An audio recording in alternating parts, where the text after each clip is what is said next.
दिल के जज्बात को असार में ढाला हमने, ऐ शायरी तुझसे बड़ा काम निकाला हमने। सियासत में नेता भी शब्दों से बड़ा काम निकालते हैं, मगर देश में हो रहे 2 राज्यों के चुनाव आज खत्म हो गए। ये एग्जिट पोल का वक्त है, मगर हमारी दिलचस्पी राजस्थान में है कि राजस्थान के 7 सीटों पर एग्जिट पोल क्या कहता है, रुझान क्या कहते हैं, नतीजे उससे जुदा होते हैं या फिर वही रहते हैं जिसकी चर्चा राजस्थान के लोग कर रहे हैं। हर कोई जानना चाहता है और हमने नेताओं से, बड़े नेताओं से, छोटे नेताओं से, बीजेपी के कार्यकर्ताओं से, कांग्रेस के कार्यकर्ताओं से, पत्रकारों से, लोगों से जितना संभव हो सका जानकारी लेने की कोशिश हमने की है, क्योंकि हम तो बता सकते नहीं कि नतीजे क्या है। और जो कुछ समझ में आ रहा है, कांग्रेस के नेता चुनाव की घोषणा से पहले कहा करते थे कि भजनलाल शर्मा की पर्ची दिसंबर में आने वाली है और वो बदल जाएंगे और हमारे हाथ लॉटरी लगेगी। लॉटरी तो लॉटरी होती है, भाग्य खोल दे या भाग्य कि दिया बुझा दे। तो क्या कांग्रेस टिमटिमा भी नहीं पा रही है? क्या भजनलाल शर्मा का जादू चल गया है?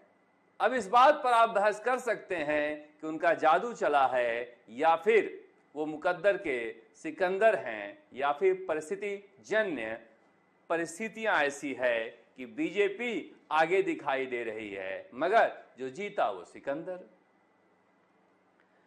गोविंद सिंह डोटासरा कांग्रेस के प्रदेश अध्यक्ष, वकील हैं, अच्छा बोल लेते हैं, हमला भी कर लेते हैं, मगर क्या कांग्रेस की राजनीति को वो समझते नहीं है या फिर कांग्रेस कैसे काम करती है या समझते नहीं है, या फिर लड़ने की एक ददम्य इच्छा उनमें दिखाई नहीं दी इस उपचुनाव में। देखिए, लोकसभा चुनाव के दौरान मैं कहा करता था कि परिस्थितियां कांग्रेस के अनुकूल है, कांग्रेस की कोई रणनीति नहीं है। बीजेपी के अनुसार परिस्थितियां इस बार नहीं थी, मगर रणनीति थी और मेहनत थी, जिसकी वजह से इन्होंने बदल दिया माहौल को। अगर हम बात करें जो कुछ फीडबैक मिला है, हो सकता है नतीजे इससे इतर हो, मगर जो कुछ फीडबैक मिला है उसके अनुसार 7 सीटों में से बीजेपी की 1 सीट थी मात्र सलूम्बर की, मगर 4 से 5 सीटें जीत सकती है, 3 से 5 भी हो सकती हैं, मगर हमारा फीडबैक जो कह रहा है 4 से 5 सीटें। बताइए, बीजेपी ने क्या 1 साल में इतना अच्छा काम किया है या फिर भजनलाल शर्मा के ऊपर राजस्थान की जनता की मुहर है? क्योंकि कांग्रेस यही कहा करती थी। कांग्रेस की स्थिति 1 या 2 हमने रखी है, मगर 0 हो जाए तो सरप्राइज मत कीजिएगा। 0 भी हो सकती है कांग्रेस, क्योंकि जो लोग बता रहे हैं वो बता रहे हैं जीत भी सकते हैं, हार भी सकते हैं। 1 हमने इसलिए दे रखा है कि बड़ी पार्टी है, पुरानी पार्टी है, कुछ तो लिहाज रखा जाए, मगर ये 0 से 2 भी हो सकता है। बाप पार्टी 1 से 2, उनकी 1 सीट थी 84, मगर वो 2 सीट पर भी चुनाव जीत सकते हैं, और आरएलपी 0 भी आ सकती है और 1 सीट भी। ये राजस्थान का एग्जिट पोल है, और अगर ये दिखाता है, ये बताता है, तो ये वोटरों का मूड क्या है ये समझाता भी है। तो ऐसा क्या हो गया, ऐसा क्या हो गया 6 महीने के अंदर लोकसभा चुनावों से लेकर विधानसभा उपचुनावों तक, ऐसा क्या बदल गया कि कांग्रेस हाशिए पर दिखाई दे रही है और बीजेपी कुलांचे भर रही है? अब इसकी कई वजह हो सकती हैं। कांग्रेस की कार्य संस्कृति और बीजेपी के लड़ने का जज्बा, बीजेपी का टीम वर्क और कांग्रेस का बिखरा हुआ प्रारूप।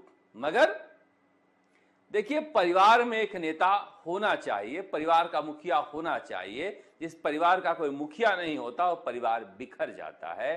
कांग्रेस गोविंद सिंह डोटासरा की अगुवाई में बयानबाजी तो कर लेती है मगर संगठन के रूप में उतनी मजबूत अभी तक दिखाई नहीं दे रही है, या फिर ज्यादा नेता हैं और ज्यादा जोगी मठ के उजाड़ भी होते हैं। हनुमान बेनीवाल के लिए ये करो या मरो का चुनाव है। बताइए, मुख्यमंत्री का सपना देखने वाले एक नेता के लिए एक सीट के लाले पड़ जाएं, जो गढ़ है खीमसर में, वहां पर इस तरह से संघर्ष की स्थिति आ जाए तो फिर क्या कहा जाए। हम एक एक सीट पर विवेचना करते हैं और करते हुए चलते हैं कि क्या अच्छा रहा, क्या बुरा रहा, और इसके लिए हम अपने सारे रिपोर्टरों से भी बातचीत करते चलते हैं और आपको सुनाते रहते हैं कि उनकी क्या राय है। क्योंकि देखो, हमने आपको बताया है कि किन इलाकों में क्या परिस्थितियां रही है। केसाराम है खीमसर से, हमारे साथ जुड़े हुए हैं, उनसे बातचीत करेंगे। क्या लगता है खीमसर में आपको केसाराम जी? खीमसर की स्थिति अभी फिलहाल जो है वो कड़ी टक्कर ही है। इसमें अपन ये कह सकते हैं कि खीमसर में कड़ा मुकाबला है, बीजेपी का हो चाहे राष्ट्रीय लोकतांत्रिक पार्टी का हो। इतनी ज्यादा वोटिंग क्यों हुई, क्या वजह रही इसकी? वोटिंग इस बार जो शादियों का सीजन था और दिवाली पर त्योहार भी था, इसके कारण लोग यहाँ आए हुए थे और लोगों खुद यहाँ वोट देने के लिए लोग यहाँ रुक गए थे कि इस बार वोट करेंगे। लेकिन ये देखिए, खीमसर का जो चुनाव होता है या तो हनुमान के पक्ष में होता है या हनुमान के खिलाफ होता है। जी सही कहा आपने। जो खीमसर का है चुनाव, वो हनुमान के पक्ष और विपक्ष दो ही बिंदुओं पर निर्भर करता है। जो हनुमान के पक्ष के लोग हैं वो हनुमान को ही देंगे, चाहे कितने भी पार्टियों के बड़े बड़े नेता क्यों नहीं आ जाए, लेकिन वो हनुमान को ही वोट देंगे। जो विपक्ष है तो वो कितने भी कुछ कर ले तो हनुमान को वो वोट नहीं देंगे। 2000 वोटों से पिछली बार रेवत राम डांगा पीछे रह गए थे, तो इस बार क्या हनुमान के समर्थक ज्यादा निकले हैं या फिर बीजेपी के समर्थकों में भी इजाफा हुआ है? क्या डॉक्टर रतन चौधरी वोट काट पाई है, नहीं काट पाई है, क्या रहा? ये देखने वाली बड़ी बात रहेगी कि रतन चौधरी कितने ज्यादा वोट लेगी। मिर्धा परिवार जो बचे हुए हैं कांग्रेस में, उनका रुख किस तरफ था? मिर्जा परिवार का कांग्रेस में जो बचे हुए थे उनका तो कांग्रेस की तरफ ही था पूरा। लेकिन लोग कह रहे थे कि अंदर खाने वो हनुमान की मदद कर रहे थे। हाँ, वैसे तो सारे लोग अंदर खाने तो यही चल रहा है कि कांग्रेस है वो हनुमान बेनीवाल है उनकी मदद कर रहे हैं, और बीजेपी वाले भी कुछ लोग हनुमान की मदद कर रहे हैं। लेकिन अपन कह नहीं सकते इसका। किन इलाकों में वोटिंग बढ़ी है? थली में बैठी है, बढ़ी है, चांदा में बैठी है, या फिर वो दूसरे इलाके जो है डांगा के वहां बढ़ी है? कुछ ऐसे इलाके जहां पिछली बार रेवंतराम डांग जो विधानसभा चुनाव थे 2023 के, वहां रेवंतराम डांगा ने जो लीड ली थी जिन जिन बूथों से, वहां पे इस बार ये देखा गया कि वोटिंग कम हुई है। और जहां हनुमान बेनीवाल ने पिछली बार लीड ली थी वहां इस बार वोटिंग भी कम हुई है। थली में भी वोटिंग अधिक हुई है, बीजेपी की तरफ भी हुई है और आरएलपी की तरफ भी हुई है। और खीमसर शहर की बात करें तो खीमसर शहर में बीजेपी की वोटिंग ज्यादा हुई है, पिछली बार से ज्यादा हुई है। ज्यादा हुई है। थली में कितनी बढ़त थी पिछली बार? थली से इस बार वोटिंग परसेंटेज है वो अपन मान सकते हैं काफी 10% अधिक वोटिंग हुई है। 10% ज्यादा वोटिंग हुई है। तो ये जो परिस्थितियां बता रही है, क्या बीजेपी के कार्यकर्ता भी इस बार ज्यादा सक्रिय थे पिछले चुनाव से? हाँ, इस बार बीजेपी के कार्यकर्ता ज्यादा सक्रिय थे। गढ़ का क्या रुख था? क्यों खीमसर गढ़ के बारे में एक कहावत वहां प्रचलित थी जब मैं गया था आपके साथ, तो अंदर खाने हनुमान से सेटिंग रहा करती थी। इस बार क्या स्थिति थी? इस बार वही स्थिति थी पिछली बार की तरह, अंदर खाने सेटिंग तो चलता है इनका चलता है। और चुनाव से पहले जो आचार संहिता लगी उस दिन वो बैनर भी हटवाए थे, तो उस पर भी हनुमान बेनीवाल ने कहा कि मैं जब 2023 का विधानसभा चुनाव था तो वहाँ लोहावट में जो गजेंद्र सिंह खींवसर है वर्तमान में चिकित्सा मंत्री, तो उनकी मैं मदद नहीं कर वहाँ हेल्प नहीं करता तो आज इनके बैनर भी यहाँ नहीं लगते। ठीक है। आज ये मेरे क्या वो फाड़ते हैं, पोस्टर और उसके बाद आचार संहिता जैसे चुनाव के पहले दिन लगी थी प्रचार पर, उस दिन ठीक गजेंद्र सिंह ठीक केवसर ने। ठीक है केसराम जी, तो वहां पर देखिए कनिका बेनीवाल के लिए हो सकता है कि महिलाओं के वोट ज्यादा निकले हों, मगर ज्योति मिर्धा भी कमान संभाले हुए थी। अब उसमें एक चक्कर ये आ रहा है कि बहुत सारे ऐसे सरपंच हैं जो ज्योति मिर्धा को तो मानते हैं मगर रेवत राम डांगा को नहीं मानते हैं। तो रेवत राम डांगा के जो इलाके में कम वोटिंग हुई है वहां पर माना जा रहा है कि 2-2.5 हजार कम वोट पड़े होंगे। वो 2-2.5 हजार खीमसर में एडजस्ट बीजेपी कर रही है। अब सारा खेल थली का है। थली में क्या जो गढ़ है हनुमान बेनीवाल का, उन्होंने वहां वोट बढ़ा दिया है या वोट बीजेपी का बढ़ा है, यह देखना दिलचस्प होगा। बीजेपी की तरफ से कहा जा रहा है कि 10 से 15 हजार वोट से हम जीत रहे हैं और हनुमान बेनीवाल की तरफ से कहा जा रहा है कि 5 से 7 हजार वोट से जीत रहे हैं। तो आप अंदाजा लगा लीजिए कि मामला किधर जा रहा है। सबसे ज्यादा टाइट कंटेस्ट जो है वो खीमसर में देखने को मिला और उसकी वजह यह भी थी कि हनुमान बेनीवाल ने इस बार मेहनत बहुत की थी। तो हो सकता है कि वो अपने पक्ष में लोगों को निकाल कर ले आए जो पिछले विधानसभा चुनाव में वो बाकी राजस्थान में घूमने के चक्कर में अपने लोगों को ज्यादा नहीं निकाल पाए हो। तो इसलिए बीजेपी वालों का ये कहना है कि पक्ष में हमारी ही वोटिंग हुई है, हनुमान की नहीं हुई है, इसलिए हम जीतेंगे। हाँ, उनके तर्कों में ये दम हो सकता है कि जो बाकी ओबीसी या राजपूत जातियां हैं वो पिछले चुनाव में दिलचस्पी कम रखती थी, इस बार बीजेपी ने उन्हें ज्यादा सक्रिय किया होगा। मगर रतन चौधरी इस खेल में नहीं है, वो तीसरे स्थान पर हैं और तीसरे स्थान पर हैं या फिर जमानत बचा लेंगी या नहीं ये भी पता नहीं है। गोविंद सिंह डोटासरा ने खीमसर सीट को अपनी प्रतिष्ठा का सवाल बना लिया था और गठबंधन को तोड़ते हुए उन्होंने अपने प्रत्याशी को उतारा था। वो प्रत्याशी भी किसके कहने से उतरा पता नहीं, क्योंकि उनके पति सवाई सिंह चौधरी पत्नी रतन चौधरी को टिकट मिलने के बाद ही बीजेपी से इस्तीफा दिए थे। तो सियासत में जो अशोक गहलोत कहते हैं ना, जो करते हैं, कहते क्या, जो करते हैं, जो दिखता है वो होता नहीं, जो होता है वो दिखता नहीं। वैसे गोविंद सिंह डोटासरा झुंझुनू में सभा किए हों या ना किए हों, खीमसर में सभा करके आए थे।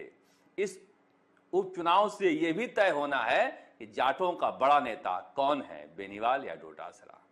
मगर चलते हैं दूसरी सीट पर, देवली उनियारा। उसके बाद सबसे ज्यादा जो हॉट सीट है वो देवली उनियारा है, जहां पर फिलहाल विवाद की स्थिति बनी हुई है और हमारे जो रिपोर्टर हैं मनोज तिवारी अभी भी उसी गांव में खड़े हैं, क्योंकि समरावता जो है वो राजनीति का एक केंद्र बन गया है। वहां पर अभी भी डॉक्टर किरोड़ीलाल मीणा, कन्हैयालाल चौधरी, जवाहर सिंह बेढम, ये सारे के सारे नेता वहां गांव पर पहुंचे हुए हैं। देवली उनियारा कांग्रेस के नंबर 1 सीट थी। सबसे आसानी से कोई सीट कांग्रेस जीत सकती थी तो वो देवली उनियारा। मगर नरेश मीणा के पीछे कौन है, ये लंबी कहानी है और ये कहानी मुझे लग रहा है कि राजस्थान में सच सामने आ ही जाएगा। जैसा कि अशोक गहलोत जानना चाह रहे हैं, उनका इशारा सचिन पायलट की तरफ है या बीजेपी की तरफ है पता नहीं, मगर उनका कहना है कि प्रदेश कांग्रेस कमेटी इसकी जांच कर रही है और नतीजों के साथ सामने आएगी। देखिए, वो सीट राजेंद्र गुर्जर तब जीत पाए थे जब डॉक्टर किरोड़ीलाल मीणा ने अपनी पार्टी बनाई थी और मीणा वोटों का बंटवारा हुआ था। ठीक उसी तरह से इस बार मीणा वोटों का बंटवारा हो रहा है और राजेंद्र गुर्जर वहां पर चुनाव जीतते हुए बताए जा रहे हैं। अगर नरेश मीणा वहां पर चुनाव में नहीं खड़े होते तो कस्तूरी चंद मीणा एक तरफा चुनाव जीतते। उनके बारे में जो भ्रम फैलाया गया कि कमजोर कैंडिडेट थे या फिर पैसे वाले थे, मैं वहां जाकर देखा, अगर नरेश मीणा खड़े नहीं होते तो कस्तूरी चंद मीणा चुनाव जीतते आसानी से, क्योंकि वो नंबर 1 सीट है कांग्रेस की। इस तरह कॉम्बिनेशन है वहां पर कि केसी मीणा चुनाव जीतते ही जीतते। अब लोग अलग अलग तरह की बातें करें कि नहीं नहीं किसको टिकट दे दिया, कमजोर कैंडिडेट था। कांग्रेस में टिकट तो ऐसे ही मिलते हैं। भजनलाल शर्मा भी तो सीएम बन ही गए, और ऐसे सीएम बने हैं कि सारे तुर्रम-खाम नेताओं को ध्वस्त कर दिया है। वहां पर परिस्थितियां ऐसी बनी हुई है कि नरेश मीणा अच्छा खासा वोट लेकर जा रहे हैं, जिसकी वजह से राजेंद्र गुर्जर की लॉटरी लग रही है। जबकि वहां परिस्थितियां आसान नहीं थी, मगर चूंकि गुर्जर वोट, धाकड़ वोट, सामान्य जातियों का वोट, ये सब मिलकर वो चुनाव निकाल रहे हैं। देवली उनियारा में मैं मुस्लिम बूथों पर घूम रहा था, वहां केसी मीणा के लिए वो वोट दे रहे थे, यानी कि कांग्रेस के वोटों का बंटवारा हो रहा है। डॉक्टर किरोड़ीलाल मीणा इसी बात को लेकर चिंतित हैं कि नरेश मीणा अगर उसे अपना गढ़ बनाते हैं तो चुनाव तो ना जीतें, मगर ये मीणा वहां पर चुनाव नहीं जीत पाएगा, क्योंकि मीणा कांग्रेस से भी और मीणा कैंडिडेट नरेश भी, तो वहां पर फिर बीजेपी का गुर्जर उम्मीदवार जीतता रहेगा। खैर, अभी जो राजनीति बहुत लंबी चलती है, कहा नहीं जा सकता कि कौन जीतेगा कौन हारेगा, मगर ये परिस्थितियां हैं। हमारे संवाददाता चूंकि वहां पर मंत्री गांव में गए हुए हैं, उनकी इंटरव्यू ले रहे हैं, इसलिए हम बात करा नहीं पाए, मगर शायद उनका फोन आ गया। मनोज जी, आप हमारे साथ जुड़े हुए हैं। हेलो मनोज जी, आप हमारे साथ जुड़े हुए हैं। जी जी मैं जानता हूं आप समरावता में क्या चल रहा है अभी? समरावता में जवाहर सिंह मैडम और मंत्री और किरोड़ीलाल मीणा यहाँ आए थे, कुछ देर समझाइश के बाद ग्रामीण यहाँ पर भड़के हैं और किरोड़ीलाल मीणा नाराज होकर वहाँ जब मीटिंग स्थल था सभा स्थल था तो बाहर निकल गए। लोगों में बहुत नाराजगी थी। उनका कहना था कि नरेश मीणा झंडाबाद के यहाँ नारे भी लगे हैं और जो लोग गांव बैठक में बैठे थे वो सब एक तरह से वहाँ से निकल गए हैं। जवाहर सिंह मैडम ने जो है वो रोकने की कोशिश भी की किरोड़ीलाल मीणा को, लेकिन वो फिलहाल बाहर आ गए हैं और अभी तक हम लोग यहाँ से निकल रहे हैं क्योंकि इस तरह की कोई स्थिति अपनी पैदा हो, हम यहाँ से निकलना चाह रहे हैं। बिल्कुल समझ सकते हैं, माहौल काफी जहरीला हो गया है उस इलाके में, और वो कह भी रहे थे किरोड़ीलाल मीणा की जहर घुल गया उस इलाके में। लेकिन फिलहाल हम बात कर रहे हैं देवली उनियारा सीट को लेकर। देवली उनियारा सीट में क्या रहेगा, जल्दी जल्दी बताइए आप। देखिए, देवली उनियारा की जो सीट है, ये देखिए त्रिकोणीय मुकाबला था और यहाँ नरेश मीणा बड़ी चुनौती थे कांग्रेस के लिए, और कांग्रेस के लिए जिस तरह का उस दिन सीन क्रिएट हुआ, निश्चित रूप से नरेश मीणा को इसका पॉलिटिकल फायदा मिला होगा, हमारा ऐसा मानना है। और फिलहाल लेकिन जो बढ़त जो हमको लग रही है, जिसे हम कहते हैं कि जो लोगों को रुझान आते हैं, जो लोग बात करते हैं, उसके आधार पर बीजेपी कहीं न कहीं जो है वो मामूली बढ़त लिया कहे तो बढ़त लिए हुए है। बाकी असली परिणाम तो 23 तारीख को ही पता चल पाएंगे। लेकिन अगर हम कहें तो कंटेस्ट के अंदर जो है वो नरेश मीणा और भाजपा के राजेंद्र गुर्जर हैं। कांग्रेस के कैंडिडेट कहीं भी पिक्चर में नजर नहीं आ रहे हैं। जी बिल्कुल ठीक है। अब अपना ख्याल रखिएगा मनोज जी। समरावता का वो डिटेल दे रहे हैं कि किस तरह से वहाँ पर नरेश मीणा के समर्थक जो हैं वो हंगामा करने लगे और डॉक्टर किरोड़ीलाल मीणा भड़क गए। उसके बाद वो गांव से बाहर आ गए हैं। जवाहर सिंह मैडम उन्हें समझाने की कोशिश किए, मगर बाबा का गुस्सा आ जाता है। 73 साल की उम्र में वो परिस्थितियों को सामान्य करने की कोशिश कर रहे हैं, और उसके बावजूद अगर शरारती तत्व तो परेशान करता है तो उन्हें गुस्सा आ जाता है। खैर, हम चुनाव की बात कर रहे हैं। चुनाव में देखिए, मैंने कहा ना कि वहां पर गुर्जर, धाकड़ और जाट और सामान्य जातियों के वोट अगर इस तरह से एक साथ गिरते हैं तो फिर देवली उनियारा सीट जो है वो बीजेपी के लिए सेफ हो जाती है। और इस बार हुआ यही। राजनीति हावी रही, क्योंकि समरावता हिंसा के बाद भी नरेश मीणा ने कहा कि बीजेपी की कोई गलती नहीं है, कन्हैयालाल चौधरी की कोई गलती नहीं है, उन्होंने कलेक्टर को नहीं रोका होगा। सियासत की कहानी बहुत टेढ़ी मेढ़ी होती है, गांव की जनता क्या समझे। खैर, उसके बाद लौटते हैं हम झुंझुनू पर। दौसा आएंगे इसके बाद। झुंझुनू पर इसलिए झुंझुनू पर कि झुंझुनू सबसे श्योर सीट मानी जाती है। देवली उनियारा इस बार देखिए कांग्रेस की सारी श्योर सीटें थी। शीश राम ओला ने झुंझुनू विधानसभा को इस तरह से तैयार करवाया था कि वहां पर जाट, मुस्लिम और एससी ये तीनों मिलकर कभी भी कांग्रेस को हारने नहीं देंगे। शीश राम ओला के बाद ब्रिजेंद्र ओला और उसके बाद उनके बेटे अमित ओला को टिकट मिला। कायदे से अमित ओला कोई विवादित चेहरा नहीं है। अमित ओला के पास एक परिवार के पुश्तैनी राजनीतिक विरासत भी है, मगर अमित ओला को बीजेपी के रणनीतिकारों ने घेर लिया। और घेर कैसे लिया? राजेंद्र सिंह गुढ़ा को चुनाव में उतार कर। अब आपको सतही तौर पर ऐसा दिखाई देगा कि राजेंद्र सिंह गुढ़ा बीजेपी का वोट काट रहे हैं, मगर देखिए कितनी चालाकी से राजेंद्र सिंह गुढ़ा ने बीजेपी का वोट नहीं काटा। वो दिया कुमारी के बारे में उनकी शादी की बात उठाते हैं और उससे राजपूत नाराज होते हैं, और वो सभाएं कहां करते हैं? केवल दलितों और मुसलमानों में। जाटों के ऊपर काम करती है बीजेपी और उन्हें समझाती है कि हरियाणा मत बनने दो, मुस्लिम और एससी तो राजेंद्र गुढ़ा के साथ जा रहे हैं, इसलिए तुम राजेंद्र भांबू के पास आ जाओ। बबलू चौधरी को मना लिया जाता है, पता नहीं क्या आश्वासन देकर। उनके पास अच्छा खासा वोट है और जिस तरह से एक टीम के रूप में वहां चुनाव लड़ते हैं। राजेंद्र सिंह राठौड़, सी नहीं लगाते हैं वो, राजेंद्र राठौड़, जो कि शेखावटी के लिए कहा जा सकता है बीजेपी के चेहरा रहे हैं लंबे समय तक, उन्हें झुंझुनू नहीं जाने दिया जाता है। वो 84, सलुम्बर और दौसा घूमते हैं। कितनी रणनीति के साथ बीजेपी चुनाव लड़ रही है ताकि गोविंद सिंह डोटासरा या फिर दूसरे जाट नेता उन्हें दिखाकर जाटों को नहीं भड़काएं। और बड़े आसानी से कहा जा रहा है कि राजेंद्र भांबू चुनाव जीत सकते हैं। अब जीत सकते हैं, मैं कह रहा हूं, मैं कौन होता हूं कहने वाला कि कौन चुनाव जीतेगा, मगर जिस तरह के वहां पर हालात हैं, उन हालातों को देखते हुए कहा जा सकता है कि राजेंद्र भांबू आज के दिन चुनाव में आगे दिखाई दे रहे हैं। वरिष्ठ पत्रकार हैं अशोक शेखावत, उनसे बातचीत करते हैं। क्या लग रहा है झुंझुनू में आपको?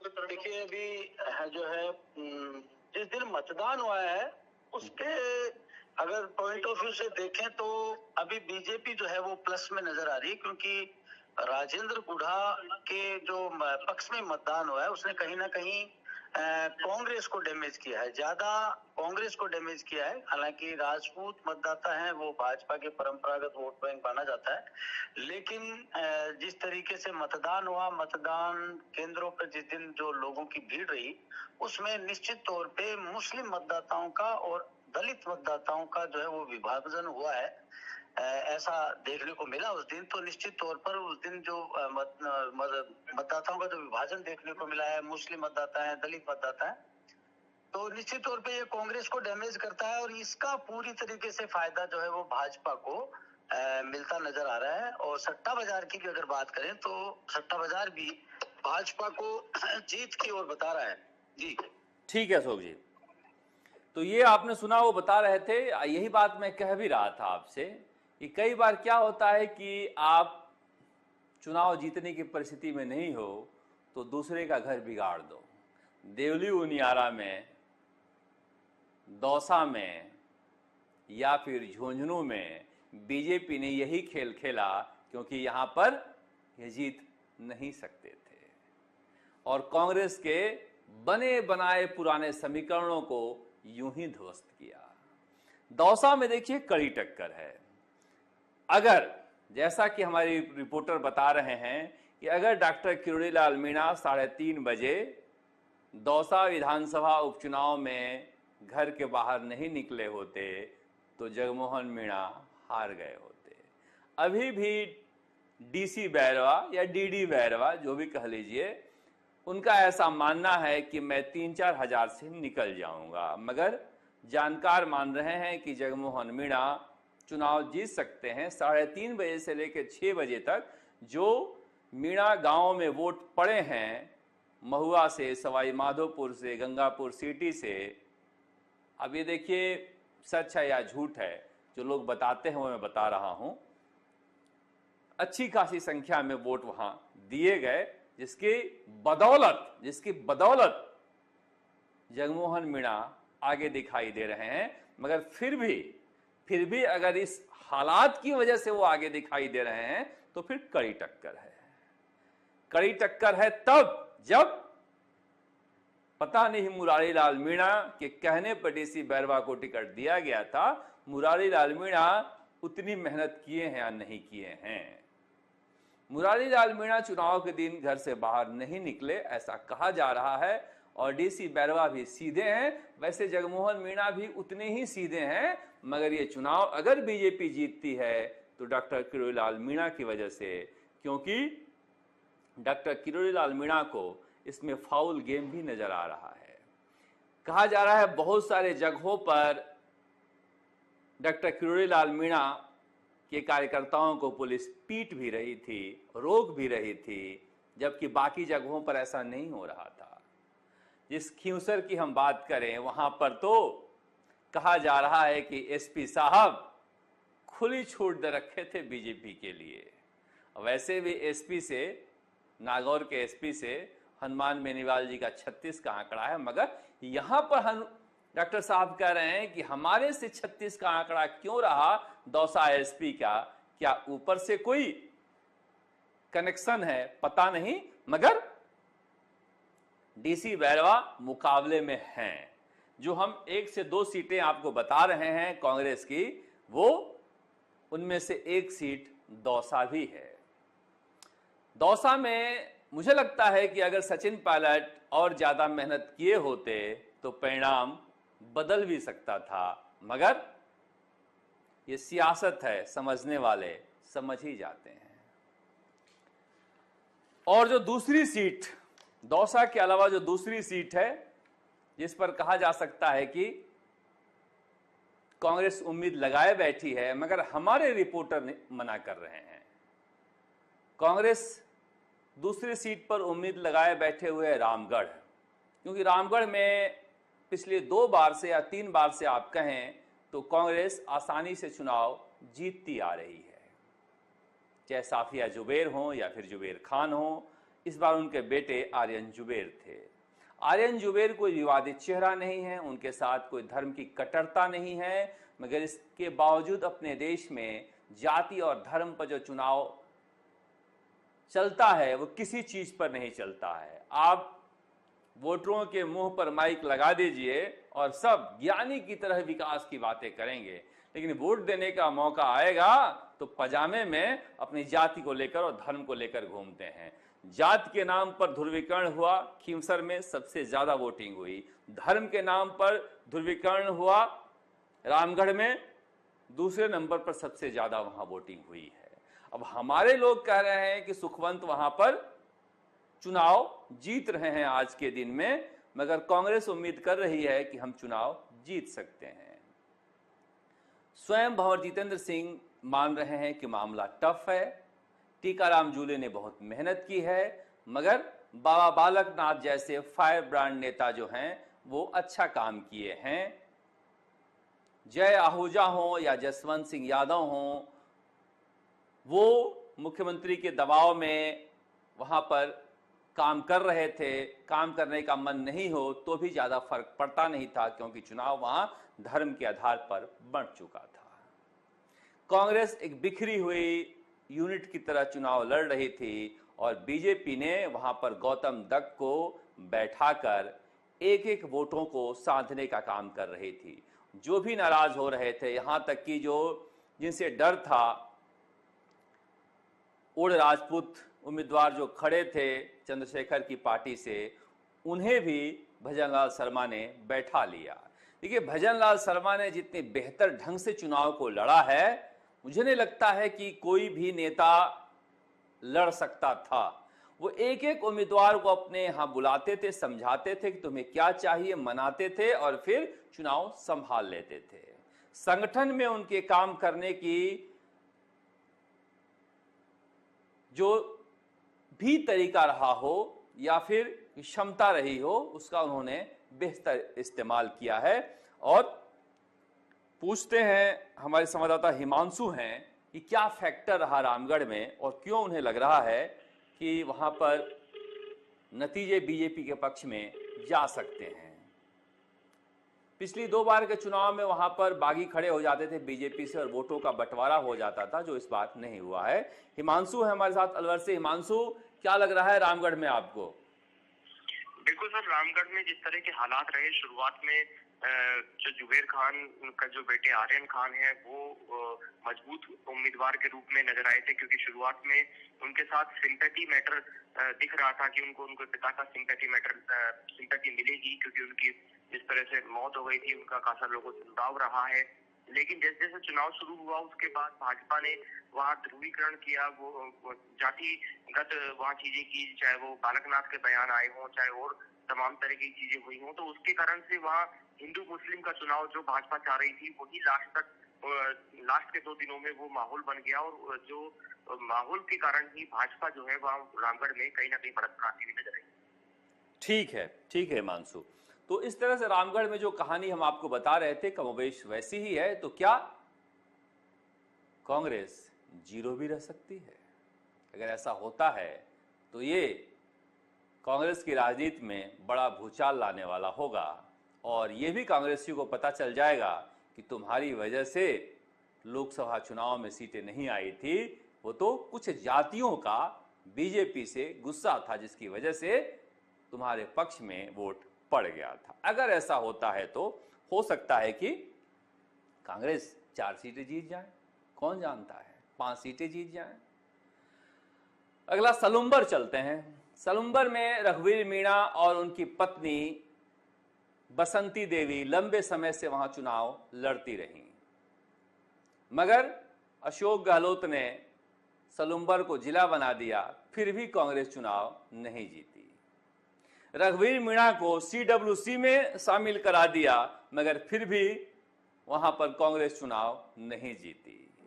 दरअसल अशोक गहलोत ऐसे ही नेताओं को CWC में रखते थे जो उनके काम आ सके, पार्टी के आए या ना आए, जिसकी वजह से इस बार गोविंद सिंह डोटासरा ने रेशमा मीणा को टिकट दिया, जो पिछली बार निर्दलीय लड़कर करीब 22,000 वोट लेकर आई थी, और कांग्रेसियों का मानना है कि रघुवीर सिंह मीणा या उनके परिवार से ज्यादा बेहतर तरीके से वो चुनाव लड़ रही थी। अशोक चांदना, जो अपने संगठन शक्ति के लिए जाने जाते हैं, उन्हें वहां पर बैठा कर रखा गया था, मगर फिर वही बात है कि कांग्रेस अगर मजबूत होगी तो फिर बीजेपी और ज्यादा मजबूत हो जाएगी। त्रिकोणीय चुनाव में बीजेपी की बल्ले बल्ले हो जाती है। मगर मैं क्यों कह रहा हूं बाप पार्टी 1 से 2 सीटें जीत सकती है? इसलिए कि बीजेपी के नेताओं के पेशानी पर पहली बार बल दिखा सलुम्बर में। उन्हें लग रहा था कि अमृतलाल मीणा की विरासत शांता मीणा आसानी से संभाल लेंगी, मगर हर तरफ वहां पर जितेश कटारा बाप पार्टी के उम्मीदवार के पोस्टर बैनर दिखाई दे रहे थे और युवाओं में करंट दौड़ रहा था। अब कांग्रेस के मजबूत होने से वहां पर बीजेपी जीत जाए, वरना जितेश कटारा फाइट में हैं। जो पिछले चुनाव में बाप पार्टी तीसरे नंबर पर थी, इस बार दूसरे नंबर पर नजर आ रही है, और आदिवासी वोटों के बंटवारे की वजह से बीजेपी उस सीट को निकालती हुई दिखाई दे रही है। देवेंद्र मीणा को भी उन्होंने मना लिया, इसलिए बीजेपी को ज्यादा नुकसान वहां पर नहीं दिखाई दे रहा है, मगर मामला वहां पर टक्कर का है, बीजेपी आगे दिखाई दे रही है। और उसकी वजह यह रही कि कांग्रेस में भारी भीतरघात भी रहा। वहां पर कांग्रेस की तरफ से वहां पर चुनाव में कार्यकर्ता मिल नहीं रहे थे, जबकि बीजेपी वहां पर बहुत मजबूत वहां पर दिखाई दे रही थी, इसलिए कि अमृतलाल मीणा की विरासत थी। मगर हमारे साथ हैं सतीश उदयपुर से। सतीश, सलुम्बर सीट के क्या आपको लग रहा है रुझान? देखिए, सलुम्बर के परिणाम अगर हम देखते हैं तो प्राथमिक तौर पर ये समझ में आता है कि जिस तरह से युवाओं में जोश होने की बात तमाम पार्टीज कर रही थी, वो यहाँ पर नजर नहीं आई। भले ही दावे कुछ भी हों, स्थितियां कुछ भी हों, मगर इससे उलट स्थिति यहाँ पर नजर आई। मतदान जो है वो अपेक्षाकृत कम प्रतिशत यहाँ पर नजर आया था। इसके बाद जब मतदान प्रतिशत कम था तो प्राथमिक तौर पर कांग्रेस और बीजेपी की इस बात की चिंता बढ़ रही थी, क्या ये जो वोट परसेंटेज कम हुआ ये हमारा हुआ है, या आमतौर पर जब वोट परसेंटेज बढ़ता है तो वो ये माना जाता है कि कहीं कहीं बीजेपी का वोट परसेंट बढ़ा है। लेकिन जिस तरह से हमारे सूत्र बता रहे हैं, ग्राउंड्स की रिपोर्ट्स बता रही है, स्थितियां ये बता रही है कि वहां पर बीजेपी काफी मजबूत रही है। हालांकि 2018 और 2023 के मुकाबले इस बार बाप ने बहुत अच्छे तरीके से परफॉर्मेंस करने की कोशिश की और अच्छी टक्कर भी इस सीट पर दी है। मगर प्राथमिक तौर पर अभी जो अनुमान है, संभावनाएं हैं और ग्राउंड पे जो हालात हैं, दोनों तीनों पार्टीज की इंटरनल रिपोर्ट्स है, उसमें बीजेपी यहाँ पे जीतती हुई प्राथमिक तौर पर लगती है। ठीक है सतीश, ठीक है। वही बातें हैं, शांता देवी जो अमृतलाल मीणा की पत्नी हैं, वो ठीक से बात भी नहीं कर पाती हैं, मगर बीजेपी के कार्यकर्ता, नेता कैसा भी हो, चुनाव जिता ले जाते हैं। बात 84 की, 84 कोई चर्चा ही नहीं होती। 84 में कोई कांग्रेस का बड़ा नेता चुनाव प्रचार करने के लिए नहीं गया। क्या युवा नेता महेश रोज चुनाव लड़ रहे थे सरपंच, उनके चुनाव प्रचार के लिए नहीं जाना चाहिए था? किसी भी कांग्रेसी को नहीं गए, खींवसर गए मगर वहां नहीं गए। अफसोस रहा इस बात का, क्योंकि जाना चाहिए था। गणेश घोगड़ा वहां पर जी जान से लगे रहे, क्योंकि वो बाप पार्टी से लगातार संघर्ष करने वाले एक नेता है उस इलाके में, जो कांग्रेस को जिंदा रखने की जद्दोजहद में लगे हुए हैं। दिनेश खोड़निया किस लिए वहां पर, किस लिए अध्यक्ष हैं, ये सवाल कांग्रेस के प्रदेश अध्यक्ष से पूछा जाना चाहिए। जब जैन समाज का एक वोट नहीं मिलता है कांग्रेस को, तो फिर किस लिए प्रदेश अध्यक्ष हैं? कहा गया शुरू में पिछले सरकार में कि वो फाइनेंसर हैं अशोक गहलोत के, मगर अब तो अशोक गहलोत की सत्ता जाती रही। दिनेश खोड़निया को किनारे करके गणेश घोगड़ा जैसे नेताओं को आगे लाना होगा, क्योंकि देखिए वहां पर जिस तरह की परिस्थितियां हैं, कांग्रेस को जिंदा रखने के लिए जरूरी है कि वो संघर्ष करते हुए दिखे, वरना बाप पार्टी के राजकुमार रोत उस इलाके में एक आंधी की तरह हैं, आंधी की तरह। बांसवाड़ा, प्रतापगढ़, डूंगरपुर और अब उदयपुर, उस पूरे इलाके में बाप पार्टी का जोरदार प्रभाव बढ़ता जा रहा है। बागीदौरा, जहां पर कहा जा रहा था कि मालवीय जो हैं, महेंद्र सिंह मालवीय का सिक्का चलता है, 40,000 से जीते थे, 6 महीने में ही बाप पार्टी ने 40,000 से हरा दिया। आप समझिए बाप पार्टी का ग्रोथ कैसे हो रहा है। बीजेपी हालांकि आखिरी दिन गए थे भजनलाल शर्मा, वहां पर सभा करके आए और पूरी फोर्स लगा रखी थी बीजेपी ने। अभी तक जितनी भीड़ भजनलाल शर्मा की सभा में हुई थी, कभी भी बीजेपी के किसी भी नेता की सभा में नहीं हुई। अभूतपूर्व भीड़ थी भजनलाल शर्मा राजस्थान के मुख्यमंत्री की सभा में, और उसे लेकर राजकुमार रोत में एक बेचैनी दिखी। उन्होंने वीडियो बनाया और आकर कहा कि जबरदस्ती भीड़ लाई गई थी, मगर कहा जा रहा है कि राष्ट्रीय सेवक संघ और उनके अनुसांगिक संगठनों ने बीजेपी के लिए बहुत मेहनत की है। अगर मेहनत की होगी तो फिर राजकुमार रोत जो गैप लेकर गए थे करीब 70,000 का चुनाव में, उस गैप को कम कर सकती है बीजेपी। वहां जीत तो नहीं सकती है, और कांग्रेस पार्टी के उम्मीदवार के लिए बहुत ज्यादा वहां पर कुछ है नहीं। तो इस तरह से आप देख सकते हैं कि उपचुनाव के नतीजे जो हैं वो भजनलाल शर्मा को मुकद्दर का सिकंदर बना रहे हैं, और हो सकता है कि 23 नवंबर को जब नतीजे आए तो कहा जाए भजनलाल तेरा जादू चल गया। आप देखते रहिए राजस्थान तक, हम आपको बताते रहेंगे, समझाते रहेंगे, सारे सीटों पर चर्चा करते रहेंगे जब तक नतीजे आ नहीं जाते हैं। नमस्कार, जयपुर से शरद कुमार।